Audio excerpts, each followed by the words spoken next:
Selamat datang di podcast Diskominfo Kabupaten Kuburaya.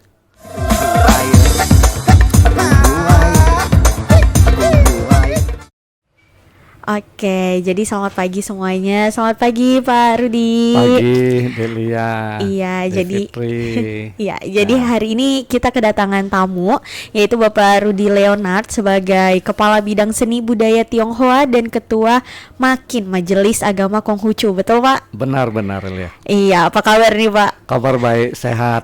Sehat ya, Pak? Ya. Iya, saya juga nih pakai baju merah-merah, enggak baju sih, kerudung ya, Pak. Ya. Biar dapat ong katanya. Ya, jadi kenapa kita ngundang Kepala Bidang Seni Budaya Tionghoa di sini? Karena kan kita tahu nih sekarang kemarin habis Imlek ya, Pak. Ya. 2 hari lagi Cap Gome ya. Ya, benar. Iya, jadi buat teman-teman yang mau belajar tentang budaya Tionghoa, nah hari ini kita bakal bahas Ya. kupas tuntas ya, Pak. Baik, silakan. Oke, baik nih. Yang pertama-tama nih Pak, biasanya ini kan Pontianak nih kan Pontianak Kalimantan Barat terkenal dengan berbagai macam etnis dan budaya kan, Pak. Ya, benar. Nah, hampir kebanyakan nih adalah orang Tionghoa kayak gitu. Ya. Terus ditambah pas kemarin nih Pak, kalau misalnya ada acara Imlek atau Cap Gome, kan pada tutup tuh kan, ternyata hampir semuanya tuh rata-rata yang buka usaha tuh adalah orang Tionghoa.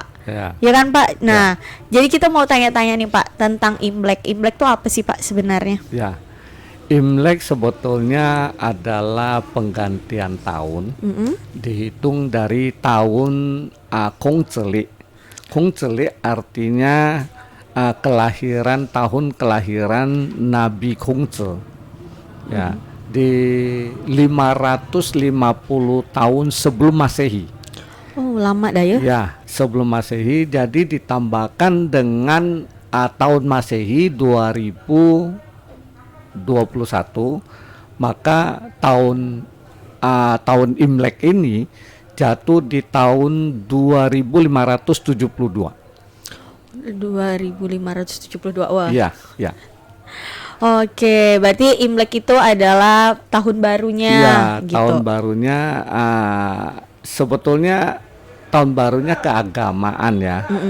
Namun kalau di Tionghoa itu dulu kan masih zaman kerajaan. Iya. Zaman kerajaan tentu banyak sudah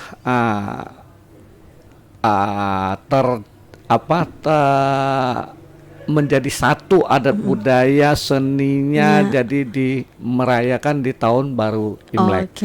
Jadi orang kalau mau merayakan secara keagamaannya, berarti mereka hanya merayakan untuk merayakan ada ritualnya. Oh, ada ritual. Ritual sembahyang berdoa di kelenteng. Oh, yang malam hari? Ya, malam harinya. Oke. Namun kalau orang tidak merayakan secara agamanya, mereka merayakan secara adat istiadatnya, itu sah-sah aja. Sah-sah aja, boleh juga mereka hanya tidak melakukan ritual sembahyang pada besoknya, 1 hari sebelum besok menjelang hari raya Imlek. Oh. Ya. Oh, oke, paham. Berarti kalau kayak gitu Imlek pergantian tahun biasanya dimaknainya dengan kita ritual sembahyang. Iya, betul. Oke. Terus mulai kapan sih Pak Imlek tuh rutin diperingati? Dari awal? Maksud Delia menanyakan di Indonesia atau? Iya, di Indonesia. Di Indonesia. Di Indonesia pada sebelum zaman pada Orde Lama itu sudah kita merayakan Imleknya secara bebas.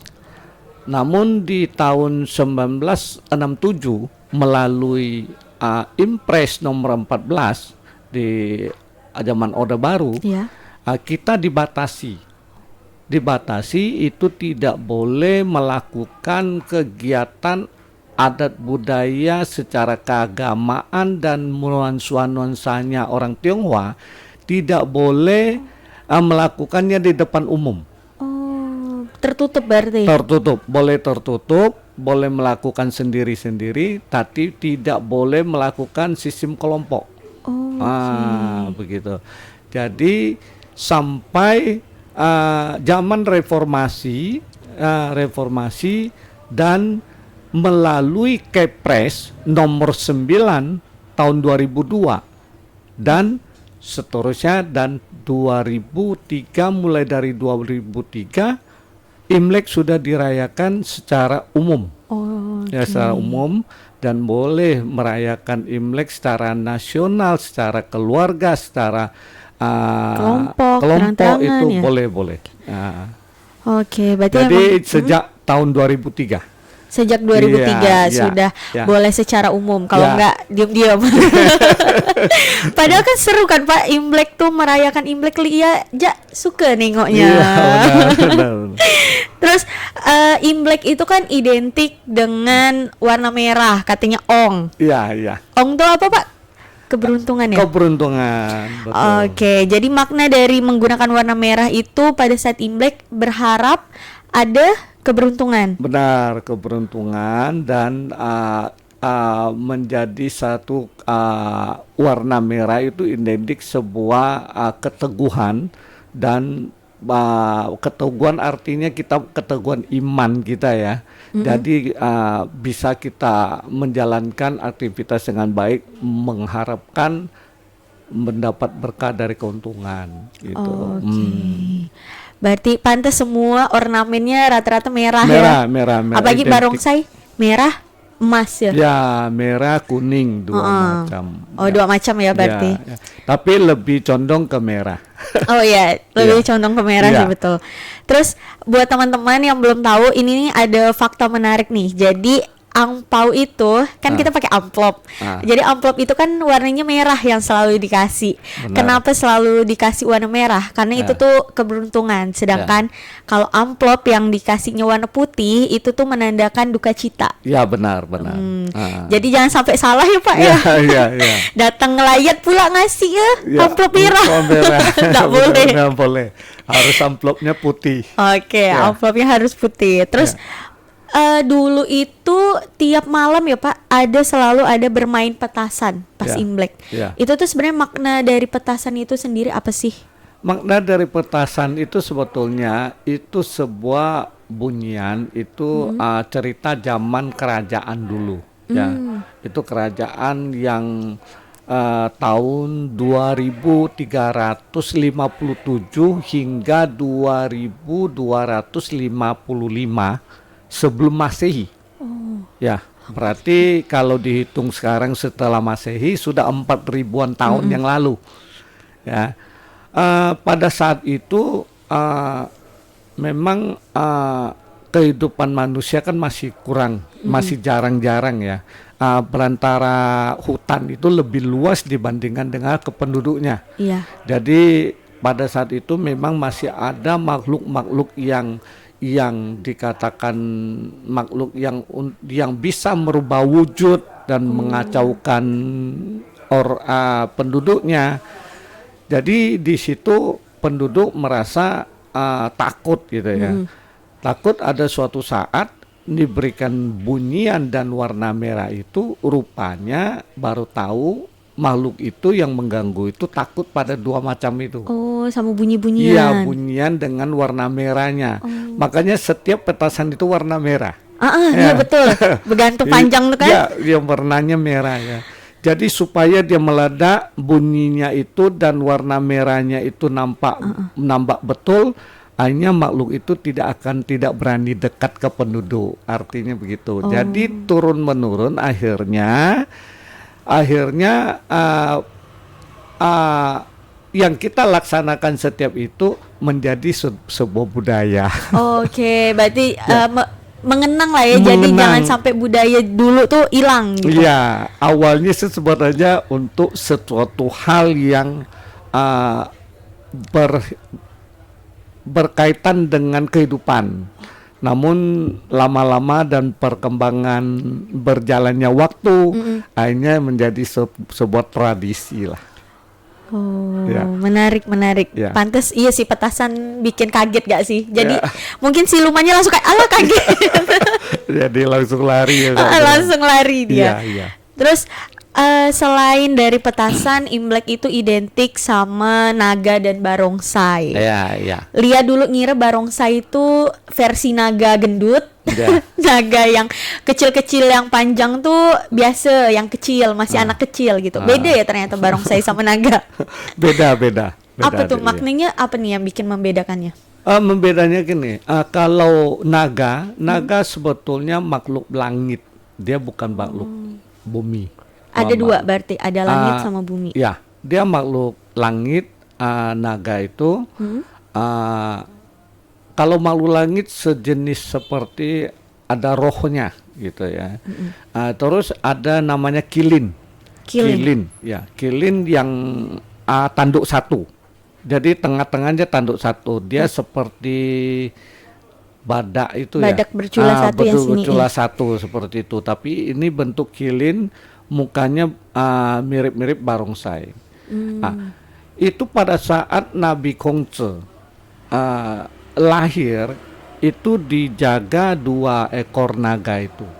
Dan kilin itu membawa 1 batu kumala. Menyerahkan kepada orang tuanya Nabi Kongce. Nabi Kongce itu menandakan bahwa dia diutus oleh Sang Maha Pencipta untuk mengajari dan supaya dulu kan orang hampir-hampir tidak mendapat ajaran tentang tata krama dan segalanya. Jadi agar mereka tidak seperti punya sifat yang tidak baik, ya istilah kasarnya sifat yang buas lah, istilahnya kayak gitu ya. Jadi mulai dari itu Nabi Kongce mengajarkan tentang agama Konghucu. Itu hubungannya dengan antara naga. Sedangkan barongsai itu sebuah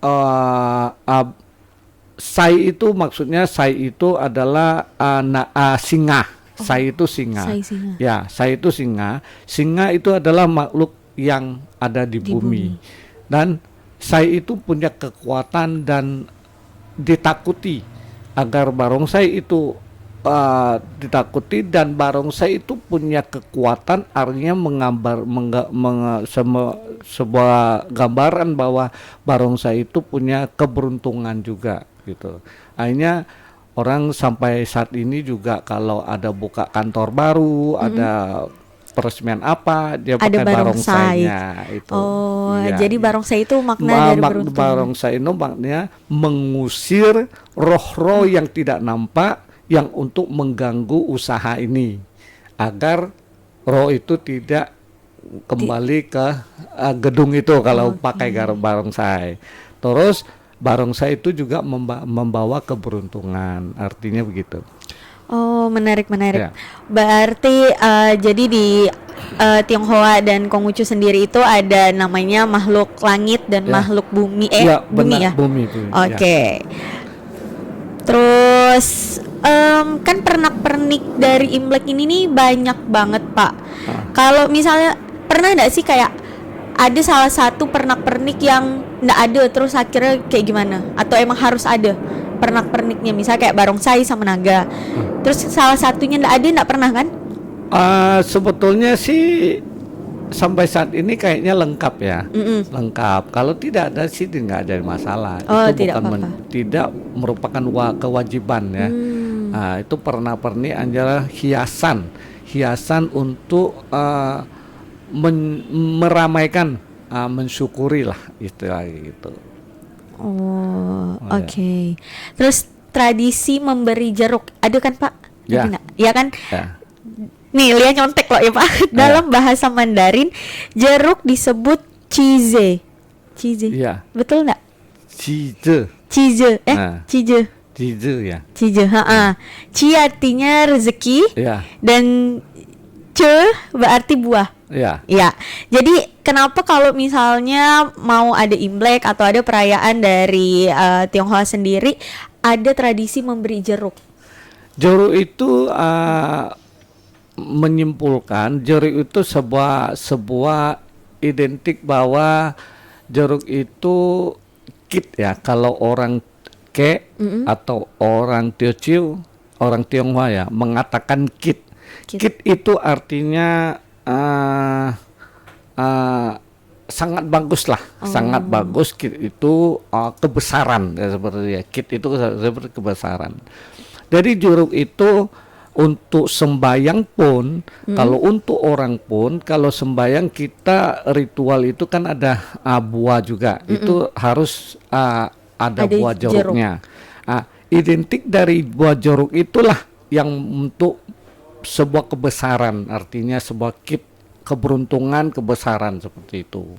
Makanya sering orang memberikan oleh-oleh, mengantarkan oleh-oleh pakai jeruk. Iya, jeruk yang oranye tuh kan? Jeruk, terus buahnya dimakan juga manis, gitu. Jadi dapat keberuntungan juga, kita dapat senyuman yang manis. Iya betul. Jeruk kecil tuh kan Pak? Ya, dan ada vitamin C-nya. Oh iya betul. Jadi sehat. Iya sehat, betul. Oke, kalau di sini tuh katanya kalau digabungkan sama sih Pak pembawa rezeki juga ya? Iya, pembawa rezeki, betul. Terus kan Cap Gome 2 hari lagi Pak. Iya. Cap Gome nih beda. Buat yang belum tahu nih, Imlek sama Cap Gome itu beda teman-teman, betul Pak? Iya benar. Ya, Cap Gome ini apa nih Pak? Kalau Imlek itu adalah perubahan tahun dari awal tahun ya, memasuki dari tahun 571 kembali ke 2572. Menyambut hari pertama penggantian tahun, namanya Imlek awal. Imlek ya. awal. Terus kalau Cap Gome adalah penutupan.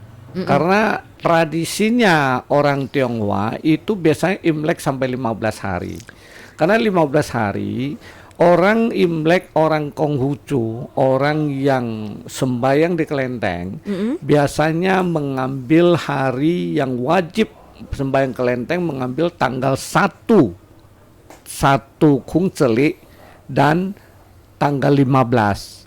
Makanya tanggal 1 setelah sembahyang baru ketemu tanggal 15-nya baru sembahyang kedua kali. Jadi sekalian penutupan tahun. Penutupan tahun. Ya, jadi istilahnya mensyukuri kembali bahwa selama merayakan Imlek dengan keadaan sehat walafiat, dengan keberuntungan, sudah bisa ketemu dengan keluarga, ketemu dengan sanak famili, ya, sahabat begitu. Jadi ya kita mensyukurilah, kita namanya mensyukuri yang masih sehat. Masih sehat. Berarti dari Imlek di hari pertama sampai di hari ke-14 tuh berkunjung ke sanak keluarga. Iya benar. 2 minggu. Iya 2 minggu. Iya sih banyak ya Pak. Iya. Ya. Terus berarti selama di 14 hari itu berarti main berkunjung dari rumah satu ke rumah lainnya. Iya. Oke, terus berarti yang paling ditunggu-tunggu ketika Imlek kalau enggak salah adalah bagi ampau. Iya. Nah, Lia tuh penasaran. Lia tuh pernah baca katanya tuh orang yang boleh ngasih ampau itu adalah ketika orang yang sudah menikah. Iya kah? Atau yang udah kerja tuh sebenarnya udah boleh ngasih? Sebetulnya gini, kalau memberi angpau sih sebenarnya tidak ada keterbatasan gitu. Artinya dulu zaman kerajaan, zaman orang dulu memang masih miskin ya. Miskin, keterbatasan. Yang maksudnya dalam kesempatan itu yang sepanjang tahun mereka dapat keberuntungan yang lebih, memberikanlah yang kurang beruntung. Istilah sebetulnya sih itu saja. Tapi orang membatasi bahwa boleh dikasih, belum menikah tidak boleh memberi atau apa. Itu sih saya rasa hanya sebuah image saja ya, sebuah image saja. Sebab memberikan angpau itu adalah membagi tali kasih, sebetulnya membagi tali kasih, yang beruntung memberikan yang kurang beruntung. Istilahnya situ aja. Karena zaman dulu memang susah mendapat kesempatan itu. Jadi masih di bawah apa di bawah ekonomi yang ekonomi lemah lah, istilah gitu. Berarti hal itu ditepis sama Pak Rudi. Berarti boleh ngasih ketika merasa sudah mampu. Asal kita mampu, kita boleh memberi. Nggak jadi masalah sih sebenarnya. Hanya sebuah image saja. Mungkin orang berpikir gini-gini, sebenarnya bukan budayanya, bukan begitu. Budayanya adalah yang beruntung sepanjang tahun memberikanlah berbagi tali kasih ke bagian yang kurang beruntung, itu saja. Terus persiapan Imlek sama Cap Gome ini sama Jake atau beda? Beda. Kalau yang namanya penyambutan Imlek lebih banyak persiapan kepada ritualnya, sembayangnya, ya. Setelah itu pada hari pertamanya kita bergembira ria, ya. Nah, jadi menyambut tahun baru bahwa kita sudah bisa mensyukuri menambah 1 tahun. Iya. Nah, terus kalau Cap Gome adalah penutupan. Kalau saat penutupan Cap Gome, kita mengadakan sebuah kegiatan hiburan, sebuah kegiatan keramaian. Makanya seperti ada pasar malam, seperti ada atraksi naga, barongsai, ya. Kumpul dari 2-3 hari itu, setelah kumpul ya masing-masing kembali ke kegiatan sehari-hari itu. Ya. Berarti yang Cap Gome itu selalu lihat tunggu gara-gara kalau misalnya di Pontianak tuh kan di Jalan Diponegoro sama Gajah Mada. Benar. Ramai sekali, makanannya banyak. Ini Pak, makanan yang wajib ada waktu Imlek. Kan kalau misalnya lihat Lebaran tuh harus ada ketupat, harus ada opor ayam. Kalau misalnya Imlek nih apa? Kue keranjang. Ya, itu wajib. Kalau kue keranjang itu memang cerita kisahnya itu memang sangat panjang yang sebelum Masehi, zaman tahun 4000-an tahun yang lalu, ya. Jadi pada saat itu kan bukan sekarang seperti zaman sekarang. Mau beli Dunkin Donat, mau beli ini kan lebih gampang ya. Dulu orang mau makan kue itu agak susah. Bikin sendiri. Jadi bikin sendiri. Satu-satunya itu pakai tanaman beras ketan. Itu diolah, dicampur gula murni, diolah menjadi kue. Kue itu bisa bertahan bulan-bulanan. Pada saat itu di dataran Tiongkok itu kan ada 4 musim. Pada saat itu memasuki musim dingin. Kalau memasuki dingin berarti kegiatan berkurang. Jadi agar kita ada kue keranjang itu dan berkunjung, keluarga berkunjung, agar ada makanan seperti itu aja. Dan makanan itu bisa dibawa menjadi bekal ke tempat lain, dia lebih bertahan lebih lama. Karena dia tanpa pengawet. Dulu tidak ada kulkas. Betul. Dulu tidak ada apa-apa. Jadi mau tidak mau harus pakai itu, kue keranjang itu. Terus selain kue keranjang apa lagi nih Pak? Kalau makanan ya tetap kita makanan masakan sebenarnya bebas ya. Masakan itu bebas, cuman biasanya orang Tionghoa itu goreng mie panjang umur. Benar. Yang makannya nggak boleh digigit nggak sih? Yang katanya kalau digigit nanti putus gitu. Nggak boleh putus ya ke Pak. Keselak nanti dia. Nggak juga orang kalau ndak mau putus ambilnya jangan terlalu banyak. Gitu. Kan gitu kan. Kalau ambilnya tidak banyak kan tidak putus. Gitu. Mie panjang umur tuh mie-nya kayak gimana sih? Mie panjang umur itu memang mie yang dibuat untuk memang dibuat panjang-panjang begitu dan tidak dibuat, hanya dilipat saja, tidak digulung, tidak dikeritingkan ya. Mie panjang itu hanya dilipat. Jadi setiap ada penyambutan Imlek, ada hari ulang tahun, ada pernikahan agak kurang lah. Ulang tahun dengan perayaan Imlek itu ataupun menyambut hari-hari besar orang Tionghoa itu ya pakai mie panjang umur. Mie-nya diolahnya biasa aja Pak, maksudnya pakai kecap, pakai itu gak sama? Ya, mie panjang umur boleh goreng ya, boleh direbus, itu sebenarnya tergantung selera juga. Boleh dibuat seperti manisan yang dicampur onde-onde, dicampur telur, itu juga boleh. Yang penting bahannya mie panjang umur yang ndak diapa-apain gitu. Iya, benar. Oh, jadi bukan ya Pak, bukan berarti ndak boleh digigit kan? Enggak bukan. Dia mikir kayak, mie panjang umur ndak boleh digigit, gimana cara makannya? Iya. Kalau kita ambil 2-3 helai kan panjang kan enggak terlalu besar, terlalu panjang juga kan. Itu apalagi mie itu setelah digoreng kena sendok, dia juga putus kan. Iya betul. Ya. Terus kalau nggak salah ada yang namanya ritual naga tutup mata. Ya. Itu pas di Cap Gome. Ya, betul. Itu apa tuh? Seperti hari ini, hari memasuki Imlek yang ke-13. Sebetulnya kalau tidak pandemi, iya, di Ponegoro hari pagi ini sudah ramai nih. Iya, pasti udah siap-siap ya sudah buka mata. Naga buka mata.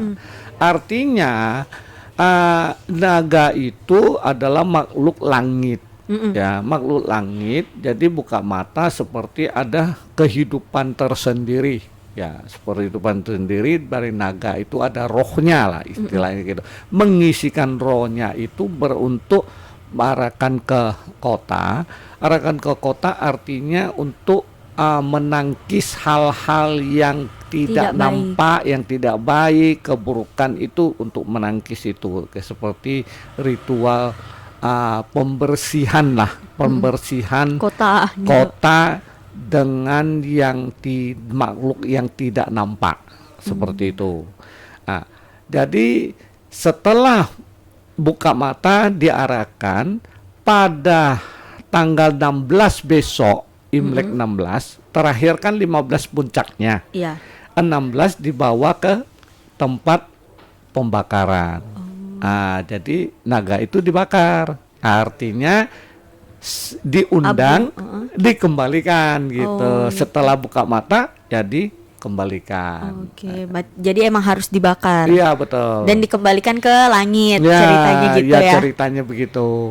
Dan biasanya tuh kalau misalnya kita mau persiapan Cap Gome itu ada yang kalau arak-arakannya tuh kalau nggak salah ada tatung kayak gitu-gitu kan Pak? Iya. Iya, jadi buat yang belum tahu tuh kalau misalnya kita ada arak-arakan mau Cap Gome itu biasanya arak-arakannya ada tatung, ada naga, ada barongsai, ada apa gitu Pak? Ya, ada istilahnya pasar malam seperti keramaian pasar malam ya, kuliner lah. Iya, kulineran sepanjang jalan di Ponegoro seperti itu kan. Iya bener Pak, ya Allah pengen tapi pandemi ya, kita harus menghargai juga ya Pak. Ya benar.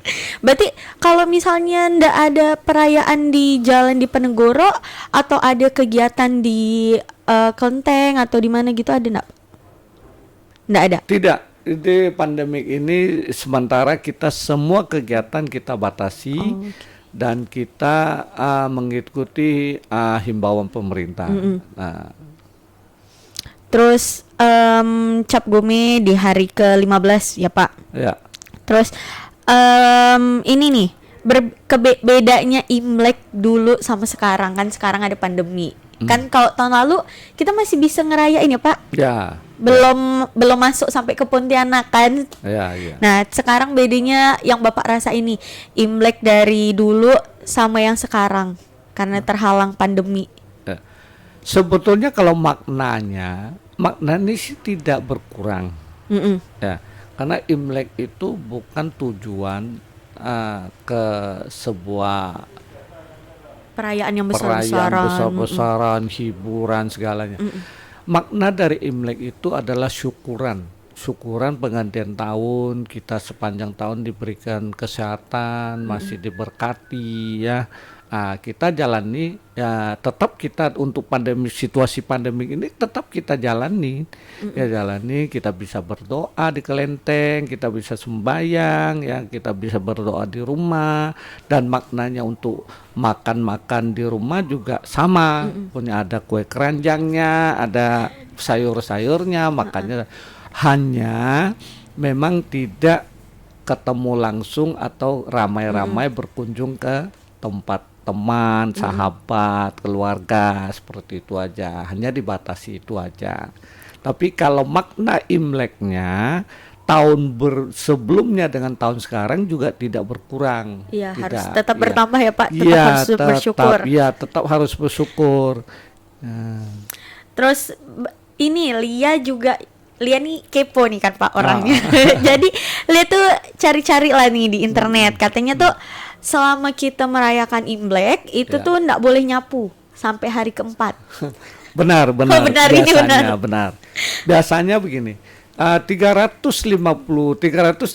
hari ya, itu sapu itu tetap digunakan setiap hari. Sapu itu sepertinya istilah dia nasib kurang bagus lah untuk membersihkan yang kotor-kotor, istilahnya aja ya. Jadi diberi dia kesempatan 3 hari untuk istirahat 3 hari, agar 3 hari itu rezeki yang dibawa dari teman masuk ke rumah kita ya, itu tidak tersapu, tidak terbuang. Mungkin kita mensyukuri bahwa kita menambah rezeki ya, agar sapu juga bisa istirahat. Sian dia tiap hari kita pakai. Iya, gitu aja. Oh, berarti benar ya yang ini benar. Benar. Hari keempat dia baru kerja lagi. Ya. Terus tiap tahun itu kan beda apa Pak? Tahun sionya ya? Apa sih ya, Pak? Benar, sionya beda. Terus katanya tuh ada warna keberuntungan, tiap tahun tuh juga beda-beda. Ya. Kalau nggak salah tahun ini tuh hijau ya? Betul nggak sih? Enggak, kalau warna sih tidak begitu identik. dari itu. Tapi sionya tetap. Sionya itu berdasar perhitungan unsur. Karena perhitungan orang Tionghoa itu ada 5 unsur. Ya, unsur logam, unsur air, unsur api, tanah, dan unsur kayu. Ya. Jadi ada 5 unsur itu. Jadi memasuki unsur apa? Jadi sekarang ini memasuki tahun kerbau.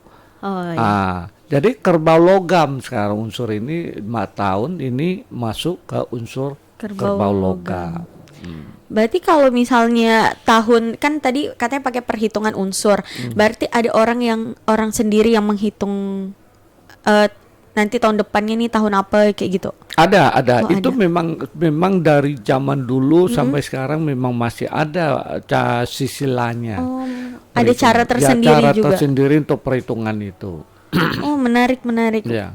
Soalnya kayak kan biasanya ada yang lain-lain tuh kan, sionya tuh kan berarti tergantung dari ada berapa sio sih Pak? Ada 12 sio. Oh ya, 12 sio. Berarti kayak tahun ini kerbau logam, berarti nanti bisa jadi kerbau air kayak gitu, bisa. Nanti 12 tahun kemudian dia baru dapat giliran kerbau lagi. Oh gitu, per 12 tahun ya? Per 12 tahun dia baru ketemu kembali. Karena dia 12, ini 1, 2, dia kan bergiliran. Oh gitu. Sio tikus, udah hari ini sio kerbau. Tahun depan harimau. Oh, harimau. Jadi dia begini nanti mau kembali ke kerbau lagi. Nunggu 12 tahun kemudian. Nanti 12 tahun kemudian ketemu kerbau apa baru nanti lihat tuh unsurnya pada tahun itu jatuh unsur apa. Misalnya ada kerbau tanah atau kerbau apa kan gitu. Terus kan kita lahir nih, misalnya Lia lupa sih Lia lahir sio apa gitu. Pokoknya kayak Lia lahir nih, misalnya Lia kerbau. Terus tahun ini tahun keberuntungannya kan berarti sio kerbau logam. Itu ada hubungannya enggak nih? kayak Lia lahir ke misalnya sionya kerbau, terus nanti tahun ini kerbau logam, berarti Lia yang paling beruntung atau enggak? Enggak juga, sebetulnya bukan begitu. Ini sio ini hanya menentukan pada saat orang lahir. Tapi zaman sekarang dengan zaman dulu itu hampir-hampir sudah tidak fokus ke Sio. sio yang sebenarnya. Orang Tionghoa itu perhitungannya itu menghitung dari waktu. Waktu jam berapa dia lahir, tanggal berapa dia lahir, hari apa dia lahir, bulan apa, tahun apa. Di situ dia lahir di tahun sio apa. Gitu. Tapi orang sekarang banyak ilmu kedokteran ya bukan lahir secara normal, lahir secara mau kita bisa milih tanggal. Tanggal cantik. Jadi itu sebetulnya perhitungan sudah tidak tepat. Nah, karena kalau dia sesar itu kan bukan kehendak Tuhan. Kalau dia lahir normal itu baru kehendak Tuhan. Iya, betul. Ya kan? Tuhan mengutus kamu udah boleh lahir kan? Betul. Kan kalau ini tanggal cantik mau lahir segini dong gitu kan. 12 ya katanya. 12. Oh, oke, siap kayak gitu kan. Padahal belum tentu siap lahir. Iya, gitu. benar. Oke, terus ini nih yang selalu jadi perdebatan. Gong Si Facai sama tadi lo bilang apa, Pak? Sing Nian Kuai Le. Sebenarnya penyebutan yang tepat nih, Pak, ketika kita mau ngucapin buat teman-teman kita Imlek. Sebenarnya Sing Nian Kuai Le itu lebih tepat daripada Gong Si Facai. Sing Nian Kuai Le itu artinya tahun baru itu kita berbahagia. Nah, Gong Si Facai itu artinya saya mengucapkan selamat dapat keberuntungan. Dapat keberuntungan. Ya gitu. Jadi sebetulnya lebih tepatnya Sing Nian Kuai Le. Jadi tidak berkaitan dengan materi. Kalau Sing Nian Kuai Le kan artinya berkaitan dengan kehidupan.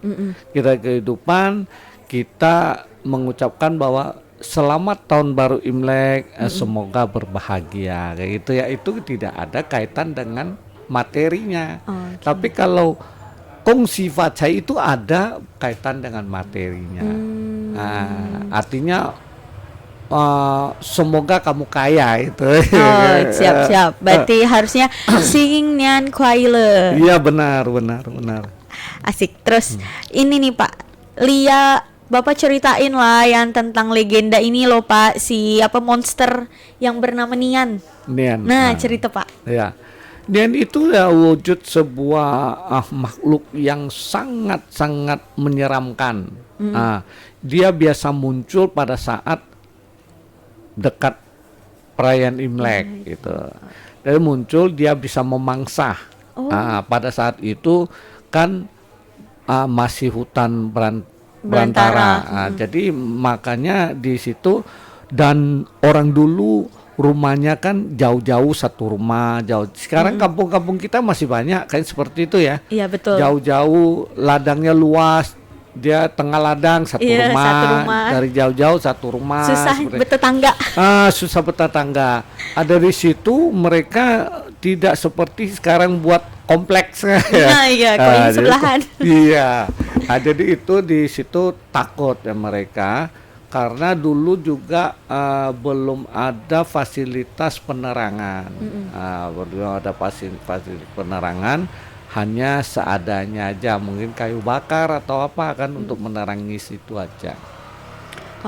Jadi agar tidak diganggu dengan niannya ini untuk supaya mengusir, dia tidak akan datang lagi. Kalau nggak salah katanya tuh juga dulu tuh ada anak laki-laki ya berhasil melawan monster dengan kembang api. Ya, tapi ini adalah sebuah legenda yang ceritanya seperti itu ya, bahwa bisa muncul satu ide orang membuat pakai warna merah, katanya dulu anak-anak itu kan pakai kain di depan, diikat pakai itu dulu untuk melindungi perutnya agar perutnya tidak kembung masuk angin. Nah, itu ada satu kain merah. Kain merah itu dia lihat kain merah itu anak-anak itu pakai, lalu dia takut. Orang pikir oh ini rupanya kita usir dia harus pakai merah. Itu makanya jadi merah itu adalah ciri khas dari Tionghoa. Iya. Berani kan. Merah, tapi berani. Banyak kalau kata Mimi di Upin Ipin. Banyak ong. Banyak ong. Terus ini nih, karena di Kalimantan Barat sendiri sebagian besarnya kan juga isinya adalah orang-orang Tionghoa kayak gitu. Apalagi di Singkawang gitu. Nah, Leo mau nanya nih dari Bapak Pak Rudi selaku Kepala Bidang Seni Budaya Tionghoa ya. Gimana sih Pak kepedulian orang Tionghoa ke masyarakat yang mungkin bukan ada dari Tionghoa juga kayak gitu. Kepeduliannya.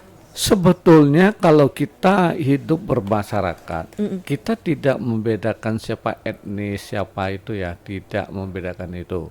Ya, ada istilah satu kata bijak dari orang Tionghoa itu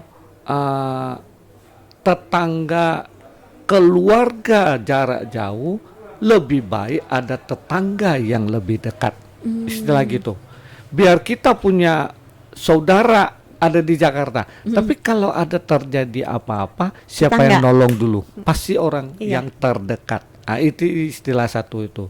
Jadi maka orang Tionghoa itu tetap punya hati nurani yang sama untuk ke dalam kehidupan ya, untuk membantu sesama. Ya, jadi makanya sebetulnya ini kalau Lia menanyakan itu, sebetulnya itu kan hanya satu mungkin orang yang berstatement yang lain ya, tapi nyatanya sih kita tetap dalam berbangsa dan bernegara. Toleransi. Sebuah contoh saja ya, pemadam kebakaran ya, Dek Lia. Pemadam kebakaran hampir-hampir yang di kota Pontianak atau di Kalimantan Barat itu miliknya swasta. Oh iya betul. Ya. Banyak swasta banget. Ya swasta. Swasta juga didukung mayoritas orang Tionghoa. Terjadi apa-apa pun kita duluan. Iya betul. Yang itu. Jadi jarang-jarang kita melihat dari yang emang punya hak dan wewenangnya ya. Seringnya swasta. Iya sih. Ya. Jadi kepedulian itu sebetulnya sangat nampak betul. Hanya kita sayangkan, kita bicara jujur saja. Ya, kita bicara jujur, kita bicara terang-terangan. Hanya orang Tionghoa dari zaman kemerdekaan hingga sekarang itu sangat terbatas kesempatannya. Terbatas. Artinya terbatas bagaimana? Bahwa kita tidak boleh menjadi pegawai negeri, kita tidak boleh jadi guru, kita tidak boleh jadi TNI Polri. Jadi semua yang berkaitan dengan pemerintahan orang Tionghoa tidak boleh. Masih jadi kaum minoritas. Kaum minoritas ataupun kepentingan apa kita nggak tahu persis, kita nggak berani komentar ya. Tapi namanya kehidupan seseorang kan harus mencari satu solusi. Kalau tidak diberikan ke pekerjaan itu, harus kita cari pekerjaan lain. Mau tidak mau kita harus bercocok tanam, jadi petani, usaha, nelayan ya. Akhirnya kita menekunin pekerjaan itu menjadi sukses. Iya, betul. Hanya sukses seolah-olah sukses itu karena tekanan. Ya kita boleh identik seperti itu ya. Sukses itu karena kita tidak ada kesempatan. Tidak diberikan kesempatan, mau tidak mau kita harus tekunin sampai sukses. Artinya begitu. Jadi sebetulnya dalam kehidupan bermasyarakat bukannya orang Tionghoa tidak bergaul dan tidak itu, tapi orang Tionghoa lebih banyak kesibukan di usahanya. Jadi tidak banyak waktu untuk main-main jadi gitu. Jadi tapi kegiatan sosialnya tetap juga kita berjalan. Sosialnya tetap kita berjalan, tapi kita tidak bisa artinya meluangkan waktu untuk buat ngobrol-ngobrol hal-hal penting ya. Tidak penting. Jadi tidak ada kesempatan buat itu sebetulnya. Dari kasat mata orang pikir kita tidak berbaur. Sebetulnya bukan begitu. Oh iya. Ya. Terus balik lagi nih Pak, bentar lagi mau cap gome. Berarti yang disiapin dari Bapak nih apa nih? Kan Bapak ketua ini kepala bidang seni budaya juga sama ketua Makin. Jadi yang disiapin dari Bapak untuk di Kuburaya nih apa nih? Sebetulnya kalau kami biasanya kalau di kelompok ya, kelompok atau organisasi biasa mengadakan perayaan Imlek bersama sebetulnya. Tapi karena pandemik kita tidak bisa berbuat untuk buat acara itu. Jadi ya masing-masing paling kita ya sembayang lah kan gitu ya. Jadi untuk situasi pandemi ini memang sama sekali tidak ada kegiatan yang lain. Kalau tahun-tahun sebelumnya kita kan sudah pasti sibuk dengan arakan naga, barongsai, ya Imlek bersama gitu ya. Jadi sembahyang di kelenteng untuk menghiasi kelenteng seperti itu. Tapi sekarang kan tidak lagi. Oke, berarti kalau kayak gitu. Jadi teman-teman, ini adalah seputar Imlek dan Cap Gome dari Pak Rudy Leonard selaku Kepala Seni Budaya Tionghoa ya Pak, dan Ketua Makin. Nah mungkin ada beberapa hal penting yang bisa kita garis bawahin di percakapan kami berdua nih. Yang pertama adalah gimana serunya dan sebenarnya banyak yang belum kalian tahu tentang budaya Tionghoa nih. Nah akhirnya saya bisa gali dengan orang yang beneran jelas gitu kan, nggak abal-abal nih gitu. Terus sama yang kedua adalah pesan dari satu kalimat yang Lia garis bawahin dari Pak Rudy Leonard. Sebenarnya sukses itu kita bisa bikin diri kita sukses ketika kita merasa tertekan ya Pak. Jadi mau nggak mau kita tuh akan tetap usaha dengan hal itu sampai akhirnya kita bisa sukses kayak gitu. Jadi mungkin segitu aja. Terima kasih Pak Rudy Leonard. Sehat-sehat. Sing Nian Kuai Le. Sebenarnya ada satu kata bijak. Apa tuh Pak? Jika diri kita ingin tegak, bantulah orang lain tegak. Oke. Ya, kata bijak itu itulah untuk bagaimana agar kehidupan ini bisa rukun, bisa damai, ya sama-sama kita menjalaninya. Itu saja. Baik. Terus ada lagi nggak nih Pak pesan-pesan Bapak buat teman-teman di luar sana yang pengen merayakan Imlek tapi nggak boleh rame-rame dulu nih? Cap Gome. Memang kita dari sejak sebelum merayakan Imlek kita ada himbauan, terus kita juga ada buat himbauan spanduk minta mereka yang pengurus kelenteng ya tetap tidak harus mengikuti protokol kesehatan ya, tetap memakai masker, cuci tangan ya, terus jaga jarak, tidak mengumpulkan massa, kerumunan massa seperti itu. Jadi syukurlah sebelum Imlek hingga sekarang hari ini semua berjalan dengan baik. Tertib ya Pak? Tertib, berarti artinya masyarakat itu sangat antusias, sangat menjunjung tinggi tentang himbauan-himbauan pemerintah. Ya. Ucapin Pak mungkin pakai bahasa ininya sendiri, dia nggak tahu. Ya, kalau biasanya kalau bahasa keagamaan itu biasanya Wei Ta Tung Tian Sancai itu aja. Oke, ya. Terima kasih teman-teman yang sudah nonton. Sehat-sehat semua. Balik lagi nanti di minggu depan di podcast Diskominfo Kabupaten Kuburaya. Ya.